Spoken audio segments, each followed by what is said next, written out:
नमस्कार दोस्तों, कलयुग के चमत्कार संतों की वाणी में आप सबका स्वागत है।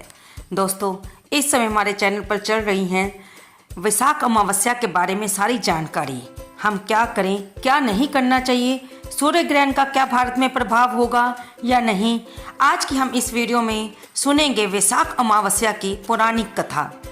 प्रत्येक अमावस्या पर पितरों की मोक्ष प्राप्ति के लिए व्रत रखा जाता है। वैशाख अमावस्या के दिन नदी, जलाशय, कुंड आदि में स्नान करना शुभ माना जाता है। इस दिन सूर्य देव को अर्घ्य देकर बहते हुए जल में तिल प्रवाहित करें। पितरों की आत्मा की शांति के लिए तर्पण करें और किसी गरीब व्यक्ति को या ब्राह्मण को दान दक्षिणा अवश्य दें। इस दिन पीपल के पेड़ पर सुबह जल चढ़ाना चाहिए और शाम के समय यहाँ पर दीपक जलाएं। अब हम सुनेंगे वैशाख अमावस्या की पौराणिक कथा। प्राचीन काल में धर्मवरण नाम का एक ब्राह्मण थे। वे बहुत ही धार्मिक थे और ऋषि मुनियों का आदर करते थे। एक बार उन्होंने किसी महात्मा के मुख से भगवान विष्णु की महिमा के बारे में सुना। उन्हें ज्ञात हुआ कि विष्णु के नाम स्मरण से ज्यादा पुण्य किसी भी कार्य में नहीं है। धर्मवरण ने इस बात को आत्मसात कर लिया और सांसारिक जीवन छोड़कर संन्यास ले लिया। एक दिन भ्रमण करते करते धर्मवरण पितृलोक में पहुंचा। वहां उन्होंने अपने पितरों को बहुत कष्ट में देखा।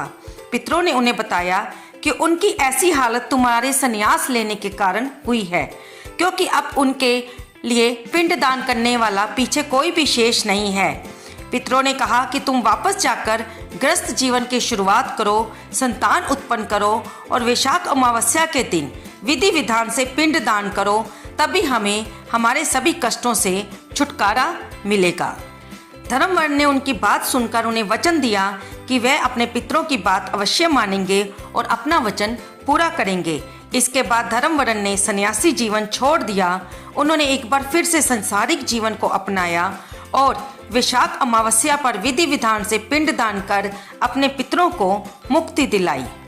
तो ये कथा ये साबित करती है कि हमें अपने पितरों का तर्पण करने के लिए संतान की उत्पत्ति कराना भी बहुत आवश्यक है और पितरों के निमित्त अमावस्या के दिन दान तर्पण करना बहुत ही जरूरी है।